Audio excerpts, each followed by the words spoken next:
All right, guys, how about it?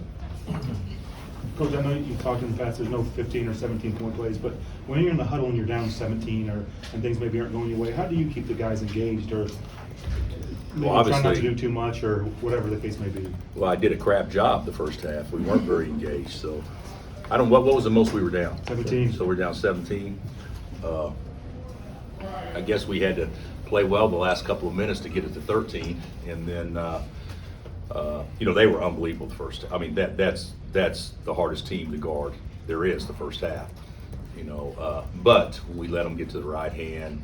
They took advantage of different things, and our energy level stunk, and theirs was great. And that's what happens. Teams with better energy levels usually play better. In the second half, it kind of flipped, and our energy level was great. And we did so many good positive things, and that's without our two best scorers making shots. So I'm really proud of our guys. We rebounded it. Juan and Kev did such a good job on Cryer and obviously Flagler. First half we switched. We thought that was the way to do it. Second half we said, nah, you guys stay connected, and that was so much better. Coach, can you explain 55-26 in the second half simply? No, I mean they didn't get a lot of good looks, but the good looks they got, they didn't make them. Where the bad looks they got in the first half, they even made them. The hard looks, kind of law percentages prevailed, but DeJuan Harris and Kevin McCullough, that's how I'd say it. They set the whole tone defensively, and then of course you worry about the right things, you shoot the ball better. Jalen Wilson was much better second half. Our pace was better.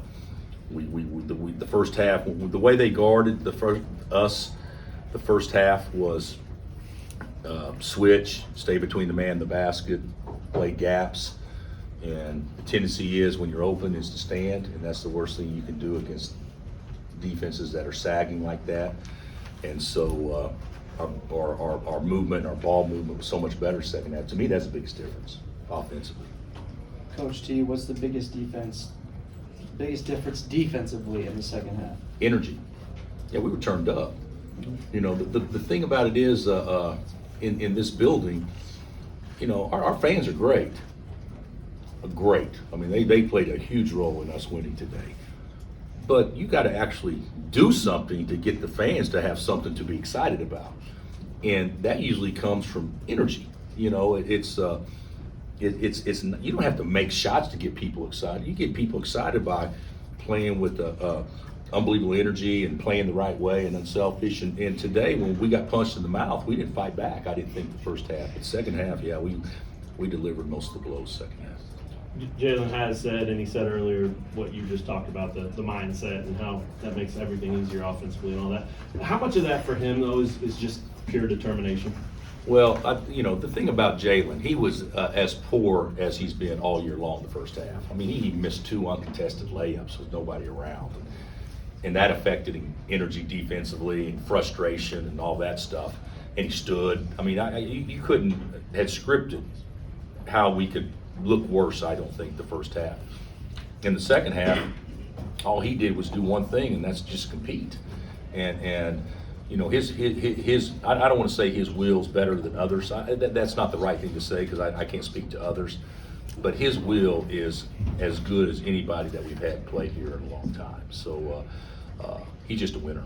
He's a winner. He doesn't make shots. He just finds a way to get 21 and 13. So he's just a winner. DeJuan one shot first half. He shoots the first shot of the second half, and then I think makes 6 of 7. Was that talked about? Does he just know that? We asked you that at Oklahoma, and you said he's getting it. He's starting to understand that. Well, he didn't. The way they guard us the first half, when people stand, it's a crowded house. He can't go anywhere. And the second half, at least the ball and body moved, and then he was able to create creases where he could drive downhill or whatever. But the thing about Juan is, and I actually hope people continue playing this way. He's a really good shooter when he's wide open. He just doesn't take many. And today, those threes he made in the second half is who he is. And then of course have nine assists and 1 turnover, and then play unbelievable defense. He was the player of the game. Like, after a first half like that, how much trust do you have in someone like Juan to help bring you guys out in the second half? Well, yeah, I totally trust him. You know, Juan's not vocal though. Sometimes he needs something negative to happen, or something to maybe create him to get out of his comfort zone a little bit. And you know, today we were all that first half we were on an island. There was no chemistry. There was nothing that we were doing that would make us look like a team. I don't think the first half.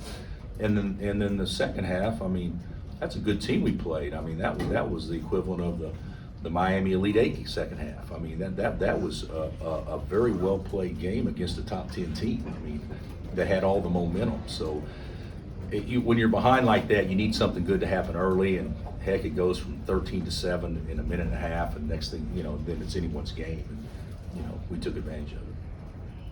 Bill, the first game there was kind of like them trying to go mismatches, and you know, like you said, the second half you didn't switch. Did you feel like you were able to create some mismatches on the other end? Yeah, we did. There were certain guys, you know, that you probably want to try to drive, especially through foul problems and things like that.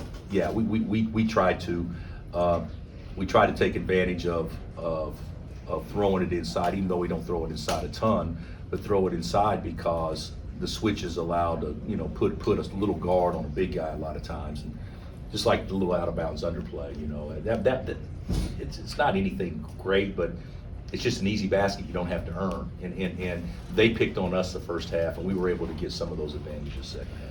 And what kind of luxury is it to have a guy like DeVon and Kevin, where you can just say, hey, you got their best? You know, Kevin's not 100%. You know, he's hurting. So that was one thing that I was nervous about playing that way, because I didn't think, you know, Juan can't play 40 minutes that way. So it was probably better for us, even though it sucked the first half, to play the way we did from a tactical standpoint, to allow us to have enough energy to finish the game. Because our guys couldn't have played 5 more minutes, we would have been wasted. Yeah, I thought it's pretty nice having Juan out there. Coming back like that, Coach, back here, coming back like that, was there something you learned from this team, right? You know, because now you're at the end of the Big 12 slate here. Is there something that you learned about this team after this game? You know what? That's a fair question. I would answer probably no. I've known this about this team all year long. I mean, it's happened too many times. I don't think we're always going to play well. We're not as good a basketball team from a tactical standpoint as last year's basketball team. Yet, we're not. But from a competitive standpoint, this team is on equivalent or on par with that team. So even though we don't play as consistently well, I think that when we play well and when we can make other people not play as well, and that's what happened the first half. You know, the key to win the game wasn't us play better than Baylor the second half, because we just played better than Baylor. We'd lost by 9. The key was to make them not play good at all, and we took pride in that. And you know, you can do that and not make shots, and that's what happened today. You know, we didn't make shots. Even the second half, I guess we were 5 of 10 in the second half, but Grady and Jalen didn't make anything. But the whole thing was, the pride is that, well, if they can't score, we'll come back. And we basically, I don't know what it was. They went about 13 minutes with about 11 points or 12 points, something like that. So, yeah, we guarded them second half. TCU put up 100 points today. What is the key for you guys to make them play badly? Well, they killed us the first time in every way. They were as good for 40 minutes the first time as Baylor was for 20 tonight. But the biggest thing with TCU, in my opinion, I haven't seen the game, is transition defense. They are so good in transition, and when Miles is not playing, it's a totally different team. And of course, he's back now, and I don't know what he did today, but I assume he spearheaded everything. So yeah, we know we're going to play a really good TCU team on Monday. I kind of wish we had another day, you know, just so we can catch our breath a little bit. But you know, we haven't talked about the league race at all, but now you can actually talk about the league race because we're down to 4 games and everything's so magnified. Coach, what did it mean to you to see Ochai and Mitch and those guys actually were at the tunnel when the guys came out on the floor cheering as the guys ran out? What did it mean to you to see them in the stands today? Well, I said this earlier, and I'm not trying to be funny, but, you know, Tehan and Lightfoot, we see them all the time, so that wasn't as big a deal. But to see, you know, I haven't seen Oach since he left, and I haven't seen CB. I think I've seen CB once, and Remy flew in for the game and has already flown back out. So I mean that takes a sacrifice to do that. So I didn't get a chance to see Remy, but yeah, you know, those guys are loved here, and I didn't see what happened during the timeout. I assume they were introduced. Yeah, I love whenever our ex-players come back. We had a lot back today. Cole was back too today, if I'm not mistaken. Anything else? Thanks, Coach.